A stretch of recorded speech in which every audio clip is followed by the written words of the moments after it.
शांति का बाप काफ़ी ज़्यादा खुश है और आप देखेंगे कि वो अपनी बीवी से कहता है कि मुझे ये लड़का बहुत अच्छा लगा है। मैंने इसको बड़ी देर से आज़माया है, लेकिन मुझे इस बात की समझ आ चुकी है कि ये बहुत ज़्यादा ईमानदार है और इसमें कोई भी ख़राबी नहीं है। अगर ये हमारा दामाद बन जाए तो यकीन मानो कि हमारी बहुत बड़ी लक होगी। इस पर आप देखेंगे कि वो कहती है कि मुझे भी शानी बहुत ही अच्छा लगता है, लेकिन पता नहीं ऐसा क्यों लगता है कि शानी का दिल नहीं है कि वो इसके साथ शादी करे। लेकिन ये बात हमारी बेटी मानने को तैयार ही नहीं है। मैं चाहती हूँ कि मेरी बेटी का दिल कभी ना टूटे, क्योंकि वो उसके घर वालों से और शानी से बहुत ज़्यादा उम्मीदें वाबस्ता कर चुकी है, और अगर उसका दिल टूटेगा तो वो कभी इस चीज़ को बर्दाश्त नहीं कर पाएंगी और मुझे इस बात की बहुत ज़्यादा तकलीफ़ होगी। आगे से आप देखेंगे कि उसका बाप कहता है कि नहीं, उसके घर वाले मुझे इतने बेवकूफ़ नहीं लगते हैं। मुझे लगता है कि वो इस रिश्ते से कभी इनकार नहीं कर पाएँगे, क्योंकि वो अपने बेटे को भी सेट होता देखना चाहते होंगे। इसलिए ये कदम तो ख़ैर वो कभी भी नहीं उठा सकते हैं। इस पर आप देखेंगे कि उसकी माँ कहती है कि लेकिन मुझे शानी जो है वो तो लालची लड़का नहीं लगता है। वो तो मुझे लड़का बिल्कुल परफ़ेक्ट लगता है। उसमें लालच नाम की कोई चीज़ है ही नहीं।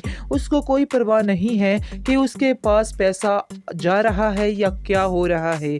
वो रिश्तों को ही अहमियत देता है। आगे से आप देखेंगे कि वो कहता है शांज़े का बाप कि मुझे इसी तरह का ही लड़का चाहिए अपनी शांज़े के लिए, जो मेरी शांज़े को हमेशा खुश रख सके, क्योंकि वो जिस किस्म की लड़की है वो सिर्फ़ और सिर्फ़ उसे वो ही हैंडल कर सकता है। इसके अलावा और कोई भी हैंडल नहीं कर पाएगा।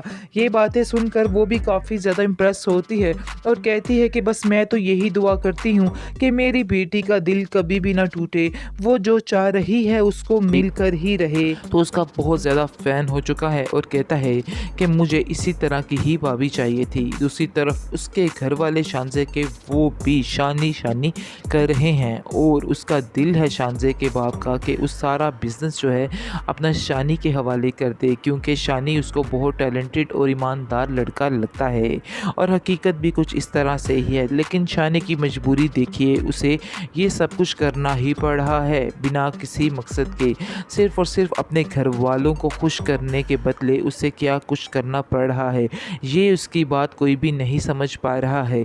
आप देखेंगे कि उसकी बहन जो है वो भी अब काफ़ी खुश है और कहती है कि बहुत जल्द ख़ावर के घर वाले आने वाले हैं और आकर शादी की डेट फ़िक्स करेंगे और सारा कुछ ठीक हो जाएगा, क्योंकि वो भी इतने सालों से इंतज़ार कर रही है ख़ावर का। और अल्लाह अल्लाह करके तो शानी की जॉब लगी है, जिसकी वजह से ख़ावर ने दोबारा रिश्ते की हामी भर ली है, वरना इतने सालों से तो ख़ावर ने भी उसे फ़ोन तक नहीं किया। लेकिन ये बात सजी उसके नादिया के समझने वाली है कि ऐसे लालची लोगों में आखिर वो जाना क्यों चाहती है, क्यों उधर रिश्ता करना चाहती है। सजीला की माँ को तो पता है कि मेरी बेटी लालची है। वो बार बार कहती है सजीला को सुधर जाओ, क्योंकि ये पैसा हमेशा साथ रहने वाला तो नहीं है, लेकिन तुम्हें इन चीज़ों की समझ नहीं आ रही और तुम सिर्फ़ और सिर्फ पैसे को ही प्रेफर करती हो। इसके अलावा तुम्हारे दिमाग में और कुछ भी नहीं चलता। और तुम क्या समझ रही हो, शानी के दिल से वो सारी बातें निकल चुकी हैं जो तुमने उसके बारे में की हैं।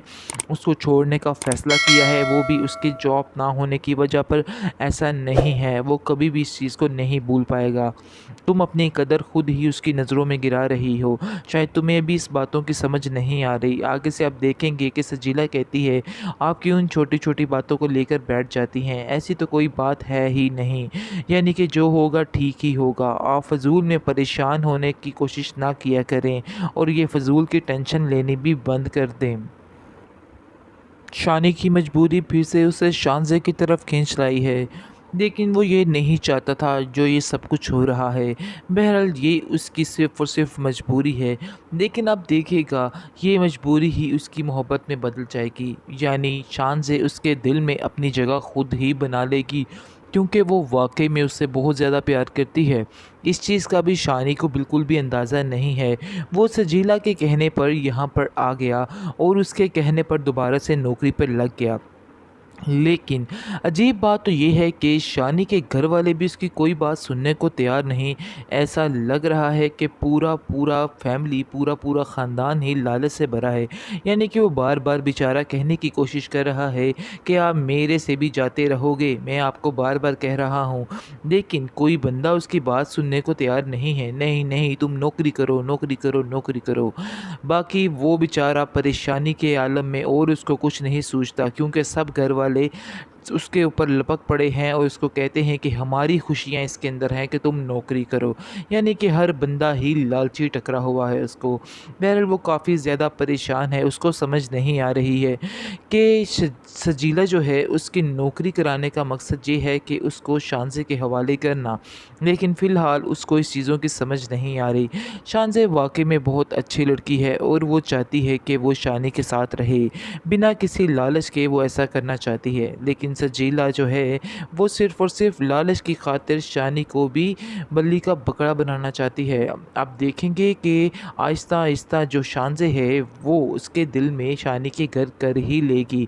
और मज़े की बात ये है कि शानी के जो घर वाले हैं उनको भी शानज़े बहुत अच्छी लगती है और साफ-साफ कह देते हैं वो कि हमें शानज़े बहुत ही अच्छी लगती है और बहुत पसंद है।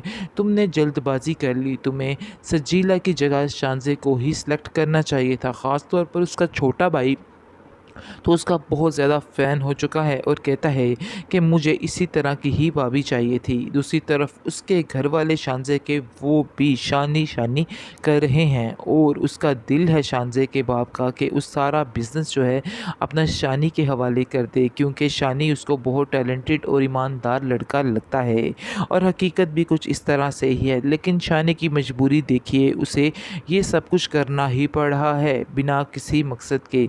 सिर्फ़ और सिर्फ़ अपने घर वालों को खुश करने के बदले उसे क्या कुछ करना पड़ रहा है, ये उसकी बात कोई भी नहीं समझ पा रहा है। आप देखेंगे कि उसकी बहन जो है वो भी अब काफ़ी खुश है और कहती है कि बहुत जल्द ख़ावर के घर वाले आने वाले हैं और आकर शादी की डेट फ़िक्स करेंगे और सारा कुछ ठीक हो जाएगा, क्योंकि वो भी इतने सालों से इंतज़ार कर रही है ख़ावर का। और अल्लाह अल्लाह करके तो शानी की जॉब लगी है, जिसकी वजह से ख़ावर ने दोबारा रिश्ते की हामी भर ली है, वरना इतने सालों से तो ख़ावर ने भी उसे फ़ोन तक नहीं किया। लेकिन ये बात सजी उसके नादिया के समझने वाली है कि ऐसे लालची लोगों में आखिर वो जाना क्यों चाहती है, क्यों उधर रिश्ता करना चाहती है।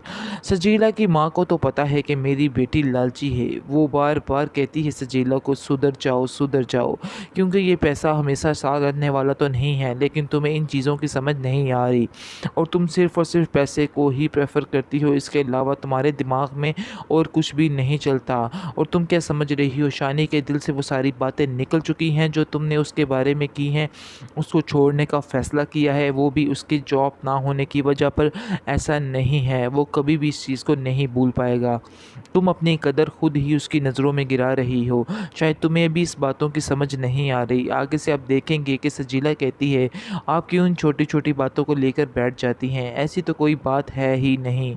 यानी कि जो होगा ठीक ही होगा। आप फ़ज़ूल में परेशान होने की कोशिश ना किया करें और ये फ़ज़ूल की टेंशन लेनी भी बंद कर दें।